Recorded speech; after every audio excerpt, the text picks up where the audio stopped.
চলো এই কিউট ফুলের টপটি বানিয়ে দেখাই। তো এটা বানানোর জন্য ফার্স্টে হচ্ছে আমি ফুল বানিয়ে নেব, আর এটার জন্য হচ্ছে আমি পিঙ্ক কালারের কেলে নিয়ে নিয়েছি। আর এইটা হচ্ছে তুমি হাত দিয়ে জাস্ট সামনের অংশটাকে একটু লম্বাটে শেপ করে নেবা, এরপর এটার উপরে একটু টেপ করে দিবা, অ্যান্ড দেন এরপরে একটু ডিজাইন করে দিবা। এটা কিন্তু কেলের সাথেই থাকে এই কাঠিটা।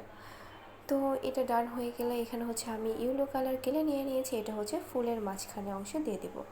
তো এরপর হচ্ছে এই পিঠটা উল্টিয়ে জাস্ট এটার সাথে অ্যাড করে দেবো। দেখো ভিডিওটা ফলো করলে বুঝতে পারবে। এই দেখো জাস্ট আমি হচ্ছে ডিজাইনটা অপর পিঠে দিয়ে দিচ্ছি, জাস্ট ঠিক এইভাবে।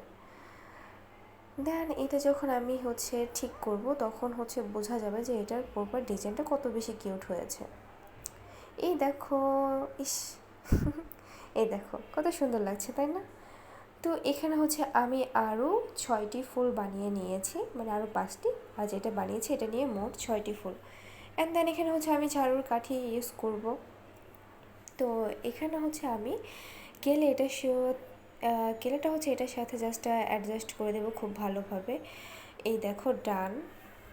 তো এটা আমার বানানো ডান হয়ে গিয়েছে, আমি বাকিগুলোও বানিয়ে নিব।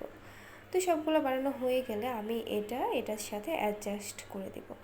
তো এখানে হচ্ছে আমি গুলো ইউজ করিনি, কারণ এটা হচ্ছে ভিজাই ছিল। তো এখানে হচ্ছে আমি একটি নাপা সিরাপের যে কাপ সেটা নিয়ে নিয়েছি, এটার মধ্যে হচ্ছে ব্লু কালার কেলে দিয়ে দিয়েছি, আর উপরে হচ্ছে একটু কাঠ কালার কেলে দিয়ে দিচ্ছি। আর এটা হচ্ছে জাস্ট হাত দিয়ে পেঁচিয়ে লম্বা করে অ্যান্ড দেন এটার সাথে জাস্ট মুড়ে দিব পুরোটাতেই। তাহলে এটা পুরো ফুল কভার হয়ে যাবে। কিন্তু এই দেখো জাস্ট এইভাবে দিয়ে দিবা। আর এটা হচ্ছে আমি ড্রাই করে নিইনি, এটা একদম ভেজা অবস্থায় দিয়ে দিয়েছি, তো যাতে এটার সাথে লেগে যায়, তাহলে আমার আর গুলো ইউজ করা লাগবে না। আর যদি এটা ড্রাই করে নিই সেক্ষেত্রে হচ্ছে আমার অবশ্যই গুলো ইউজ করতে হবে, না হলে কিন্তু এটার সাথে একদমই বসবে না।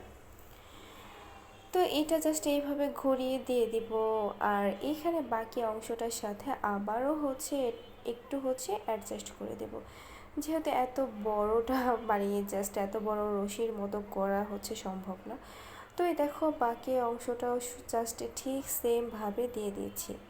তো এরপর হচ্ছে ফুলগুলো এই টপের সাথে দিয়ে দিব। জাস্ট সামনেরগুলো একটু ছোট রাখবো, মানে সামনেরগুলো হচ্ছে নিচের অংশটা কম দিয়ে দিব। এই দেখো জাস্ট এইভাবে। এরপর হচ্ছে আমি ছোট ছোট কিছু পাতা বা ঘাস বলো এরকম করে নিচ্ছি, আর এখানে হচ্ছে জাস্ট ঘাসের মতো করে দিয়ে দেবো।